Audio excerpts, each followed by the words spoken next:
if I had a tripod that was just a tiny bit higher, I could sit on the sofa behind me and film this video, but I don't. So we're sitting on the floor. Hi guys, welcome back to my channel. It feels very, very nice to be back on YouTube, feeling and looking a little bit more human. If you saw my vlog last week, you will know that I was really not very well for like the last week, which is really out of character for me. Like, I know that's a really odd thing to say, but like, I'm just not somebody really that tends to, not to jinx it again, get ill very often. I have been doing a lot, like a lot. I've been cramming a lot in, and I think it was my body's way of just saying, Molly babes, you've got to just take a week out and sleep.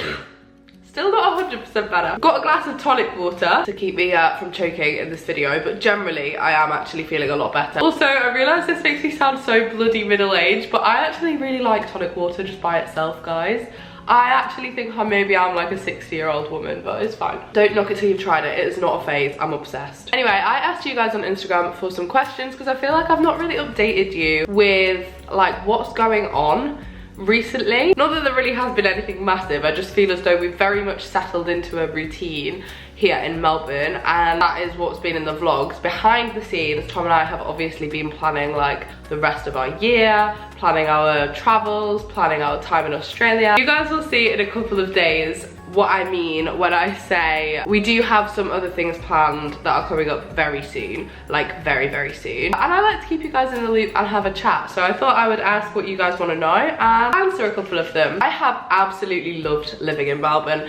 Actually more than I thought I would. Like, I was very happy to settle for a bit, to slow things down, to have a bit of a routine, because anybody that's travelled for a prolonged amount of time will know that it does get very tiring. Like, I honestly think that I had been building up the illness I had last week from backpacking. Like, I hadn't stopped. It was all go, go, go. Because of that, I was very happy to settle in Melbourne for a little bit. However, it wasn't the plan to stay, and in the next few days, you'll kind of get a picture a little bit more as to what's going on next. And that's all I'm really gonna say for now, because I'm so excited for the content that's coming literally tomorrow, guys. You don't have to wait very long. And also, this isn't like a massive dramatic reveal, like it's actually not, but for us it's exciting. A lot of people said, how have you found living with Tom for the first time properly? Absolutely fine. Like, don't get me wrong, there's things that we bicker about. I think any couple that live together will bicker about like the washing up or like putting the washing in the tumble dryer. Really, those are things that aren't really that deep, and I would probably find issues with living with anybody. But there hasn't really been anything to complain about. Like, I honestly know that Tom and I got on so well and we balance each other out just perfectly, that I knew living together wouldn't be an issue. We've already spent a lot of time together. Obviously, we've been together for 6 years. I don't really feel as though it's been any different living with him. It's not like a, oh my god, who is this? Because we've been traveling together for most of last year as well. It's actually been really lovely to have our own space, to have our own place to come back to that feels safe, that feels like home. Yeah, I think it's definitely helped our opinion of the city, because if you visit somewhere but you're staying somewhere that you hate, or you're in accommodation that kind of ruins the experience, it does kind of negatively impact your opinion of the place. And I think because we've really loved this flat, and because we really love the city, and the two have gone hand in hand, overall we're having a really great experience here. I don't know why I'm saying this as if I'm leaving Melbourne soon. I'm actually not. We don't have any immediate plans to be leaving Melbourne, but you know, I think it's good now that we know we can live together. A lot of people are saying what is next after Melbourne, which is a good point. So our plan after Melbourne is the west coast of Australia. The whole reason we kind of stayed in Melbourne for a little bit was to be able to work to save up to do the west coast. So obviously I'm very lucky in that I work online and that this is still my job and I'm saving from this. However, I wanted to work in Melbourne, and I've explained this so many times, to be able to use that money rather than this money. Like, I know that's such a privileged position to be in, but I also thought if I can do it, why would I not basically work 2 jobs? So I'm having my money from YouTube and social media, and also my pay from working in a cafe here in Melbourne, and that cafe job has allowed me to pay the rent on this flat and live in Melbourne. Probably not actually save very much, like I've not saved up very much from doing that job, but it has meant that I've not been spending any of my YouTube earnings, which actually is still me saving indirectly, do you know what I mean? So the whole point of this time was so that both Tom and I could use it to save up for Perth without dipping even further into our savings account. Obviously when we travelled the East Coast, it's not cheap. Australia is expensive. We probably did spend a little bit more than we thought we were going to. So it's been really nice to just have this time to like build the funds back up, knowing that we can then head to West Australia with more money to play with. And also we want to do it properly. Like we want to go to West Australia and feel as though we've actually done everything we wanted to. So that is our next travel plan. We are going to be traveling the West Coast, which I've never done before. I'm not going to speak too much about it because obviously all of those vlogs are coming, but we are going to be doing it in a camper van, which I've never traveled like this before. I'm very, very excited. It's totally out of my comfort zone, but I'm really looking forward to it. I love pushing my boundaries. I love seeing, like, you know, I actually might absolutely love it. And all the things I've heard about the West Coast is that it's actually like 10 times more beautiful than the East Coast. So I'm excited. What is your plan for when you move back to the UK? What about a house and a job? I wish I had an answer for you guys because this is always the most asked question, but I just don't have it in my immediate future plans to move back to the UK and buy a house and stuff. Like, that's just not on my agenda. I don't want to do that. I think that I really want to live my 20s knowing that I've done every single thing that I want to do. And for me, right now, that isn't getting a mortgage. And also, I honestly don't mean that in like a patronizing way. I'm not saying what I'm doing is right. I know for an absolute fact there'll be a lot of people watching that are like, oh, that's not a good idea. But like, to be honest, I just think because everybody in their 20s is so on their own timeline, it actually kind of doesn't matter. Like, Tom and I are very much aligned in the fact that we know we're going to be in Australia this year. We are going back to the UK, definitely, but I don't know for how long. I don't know what our plan is after that. I don't know if we might want to travel somewhere else.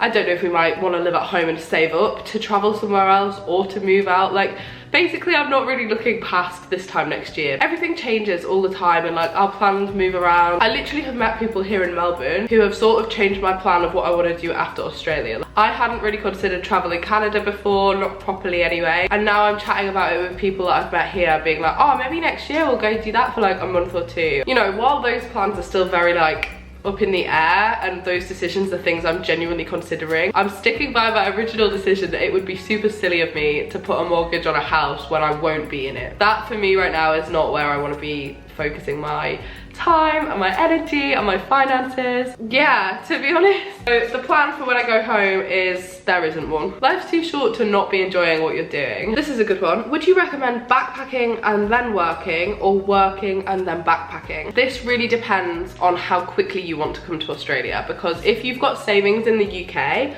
I would honestly recommend to most people that you travel first, because that is the best and the quickest way to make friends. All of the friends we have here in Melbourne are people that we have met either on the East Coast or in Southeast Asia. The travel community is actually quite a small place. Once you start to travel, you meet people that know people, or you run into people again, or you see the same groups of people in the same bars, and like, it's just an easy environment to make friends. Whereas I feel as though if you land into Australia and you go straight into a job, it might be a little bit harder to meet people going through the same thing that you are. Now, that's not to say that it's not possible, because I do have a lot of friends that have done it that way.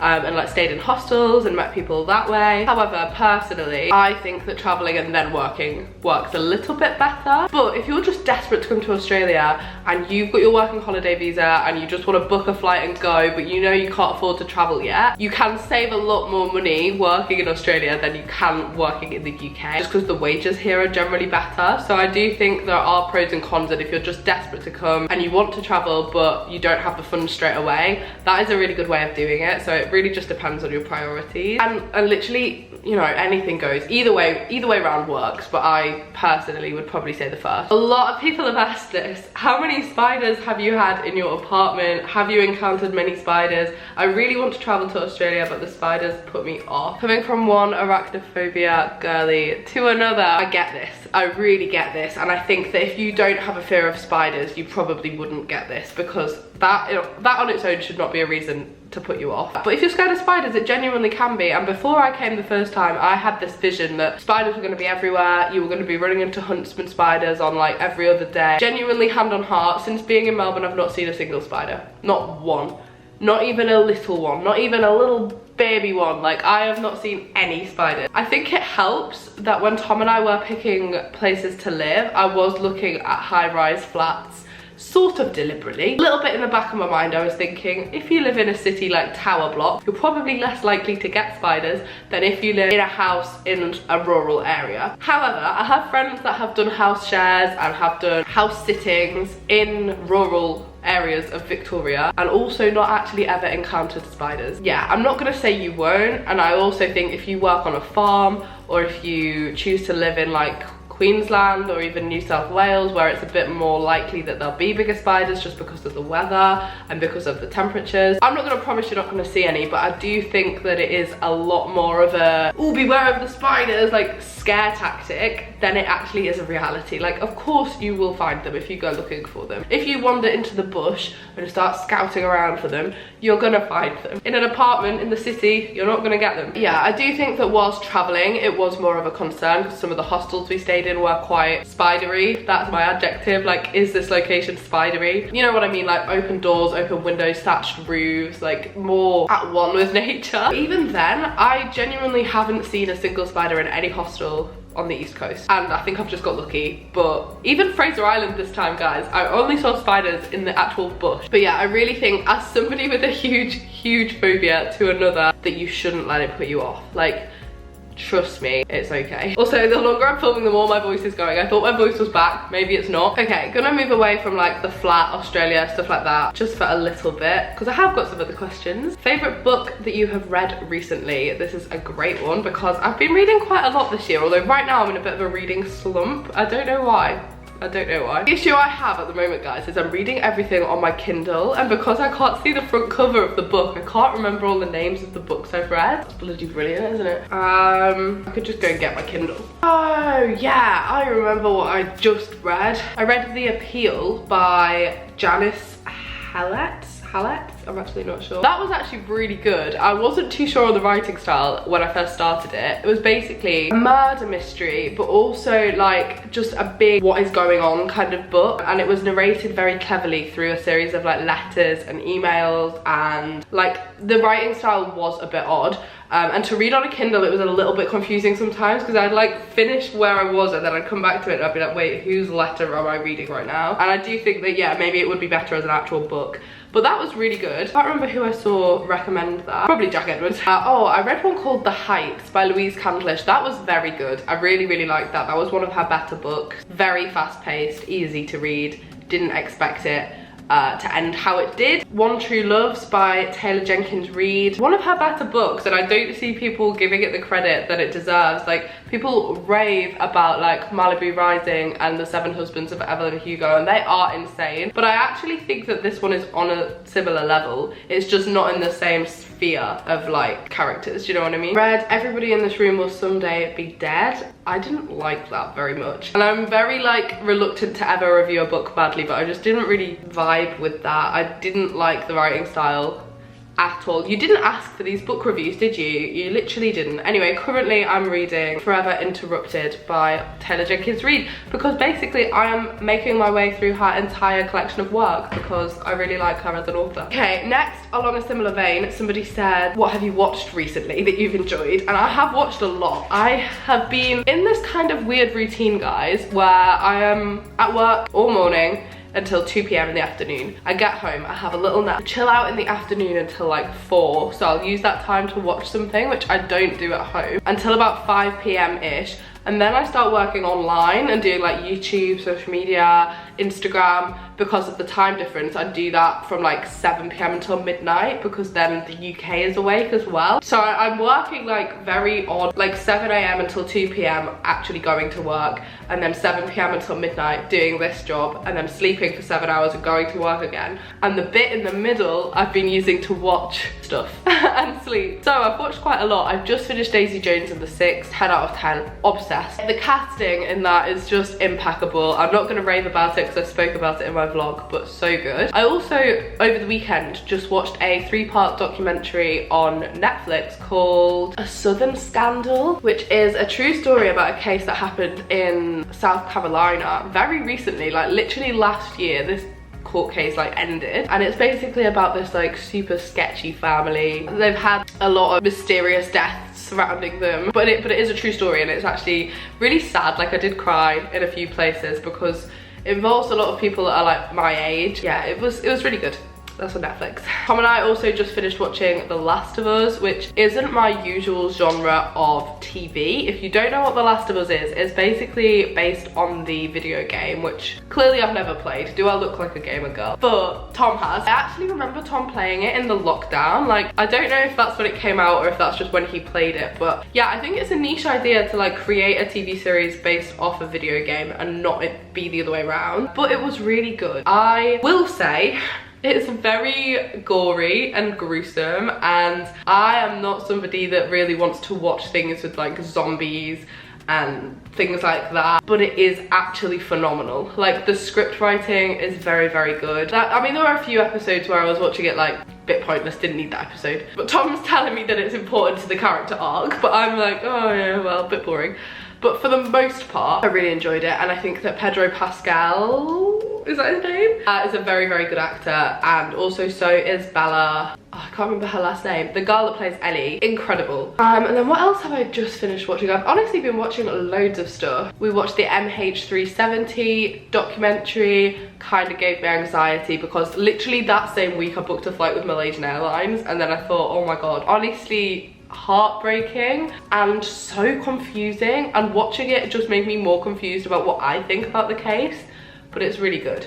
And I'm sure a lot of you have seen most of these, so I'm gonna stop chatting about TV shows now. I get this question all the time, and I'm gonna answer it just because it's funny. Somebody said, how do you feel about constantly being told you look like Millie T? Which is so funny to me because this is my #1 comment. Like, if I had £1 for every time somebody told me that they thought I was Millie T, I'd be as rich as Millie T. I actually see no resemblance. Like, I'm sure you guys know who I'm talking about, but if you don't, Millie is a YouTuber as well. And I've met her a fair few times, enough times to have had this conversation with her in real life. I just don't see any similarity, but I can't post a TikTok without getting this comment. Every TikTok that I post that reaches a slightly new algorithm or audience, the only comment is, you look like Millie T. I thought this was Millie T. I watched this whole video thinking this was Millie T. And I'm like, okay, maybe there's a few facial features that look a bit similar, but enough to think I actually was her?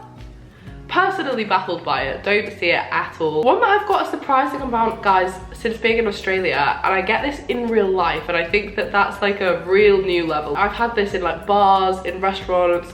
Like, the lady that served Tom and I in the restaurant we were at the other day made a point of coming over and telling me before I left, and I was like, oh, because I just never know what to say. She's like, oh, I just have to tell you, you just look so much like a young Drew Barrymore. And I'm like, oh, like, I get that a lot. Like, surprisingly, I get that often. And again, I don't see a resemblance, especially with straight hair. Like, maybe when my hair is curly, that might be a link, but bottom line is I don't mind getting those comments, but I just don't see it myself. Okay, I'm gonna do a few more, but they are predominantly about Australia. A lot of people asked this when I vlogged about it actually, but people are very confused and were asking, are you going back to Australia after you're going to Thailand? And yes, we are. So if you don't know, Tom and I are heading to Thailand for a couple of weeks in June. Into July to do a dive tour with you guys. It's a tour that we have organised alongside La Bombona Diving, and we are so excited about it. But basically, yeah, we're just leaving Australia for like 3 weeks, coming straight back again. Kind of as if we'd gone from home, but Australia is home for right now. Do you know what I mean? Yeah, that was never the end of our time in Australia. It was just like, we're going and we're coming back again, which is a really great thing about a working holiday visa. We actually can do that as many times as we want on this visa. It just means that we're kind of wasting the weeks of the visa, but it's gonna be worth it because I'm bloody excited to do this dive tour.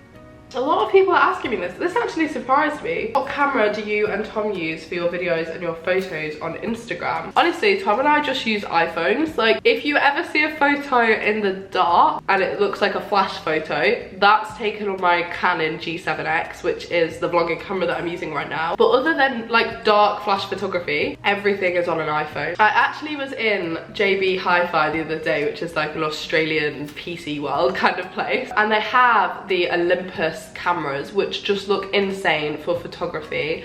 And I was looking at it and I was thinking, I do kind of wish I had a photography camera here with me, especially for when we're like on the west coast and we're kind of like out a bit more rurally. I think we could get some beautiful shots, but they're very expensive for what they are, and I do sort of think the iPhone camera is so good in these phones. Do I need to be carrying another camera around when it's not my full-time job? Like, I get content creators that are photographers, obviously, but in terms of just posting to Instagram, I do actually think that the iPhone is fine. So I have the iPhone 14 Pro, which I think is the newest iPhone, but I'm actually very confused by it because I went into the shop the other day.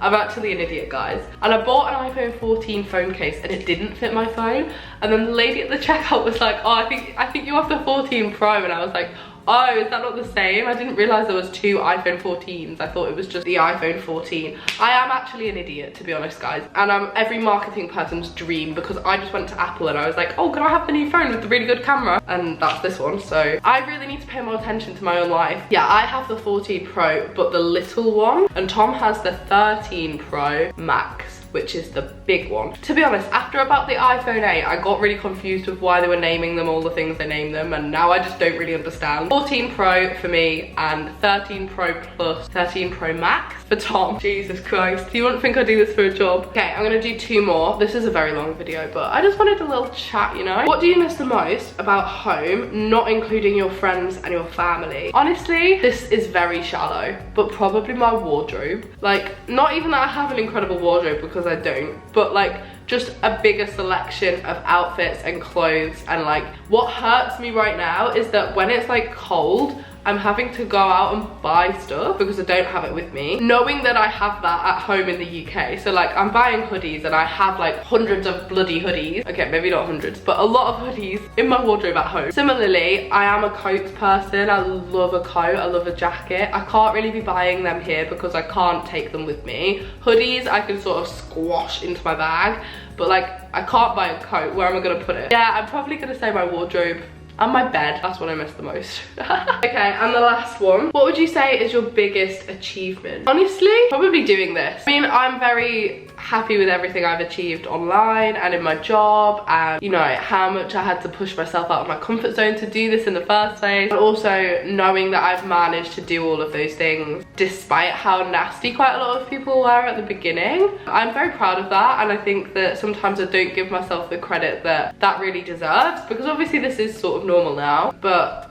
I think if 17-year-old Molly could see me, she'd be actually very shocked. I'm very proud. I guess that, but also probably, and I guess it's similar and I guess it's linked, moving to Australia and deciding that I was just gonna shift my whole life from the UK to Australia, and that is a big move and it is a scary change. And I think that actually, again, I maybe don't give myself the credit for that and Tom the credit for that, because, you know, it would have been very easy to not do this. It would have been easier to not do this. I don't regret it in the slightest, but I know that it was a big decision. And I think that it's one that I'm gonna be very, very happy that I made for the rest of my life. I'm proud of myself for like taking that plunge, because it was a big risk. Like, it was risking this job, it was risking, well, not risking friendships, but like friends I'm not gonna have seen for like a year, you know, family that I'm not gonna have seen for a year. It's just not straightforward, and the fact that we've done it anyway, and the fact that actually I think it was definitely the right decision for me in my life right now, and I would speak on behalf of Tom as well and say for him, yeah, I think that's probably my proudest achievement. Comment down below, guys. I'm actually very interested and I would love to have a conversation with you about it if you've watched to the end. What do you feel is your proudest achievement? You know, getting your dream job, graduating from university. Like, there are so many things that I look around, and that things that also my friends have achieved that I haven't achieved. Getting a degree, for example, starting a career, for example, and I see them and I'm like so proud of them as well, but it's very different things. Like, I do feel as though, like I already said in the video, everybody is on their own little timeline, so it definitely doesn't have to be comparable. I would love to know what your proudest achievement is. I think it's nice sometimes to recognize your own success, because if you're not your own biggest cheerleader, who else is gonna be? I want to say I'm a big believer in that. I struggle with that, but I would like to be a big believer in that. Anyway, on that note, guys, I am gonna wrap this video up. I hope you have enjoyed just a chilled out Q&A. I hope that you enjoyed watching it or listening to it whilst you do something else. If any of you are anything like me, I have a YouTube video on in the background always, just because it's like having a friend there chatting with you. So I hope you have enjoyed this. Give it a thumbs up if you have. Don't forget to subscribe down below, guys. I am not joking when I say very exciting content coming soon, and you will see what I mean by this tomorrow. Like, this is a big week, a big week. I am bloody excited. You're not gonna want to miss it, trust me. Trust me. If you're not following me on Instagram and TikTok, now is the night that you want to do it, because tomorrow is gonna be so exciting. Anyway, I shall see you then. Bye, guys.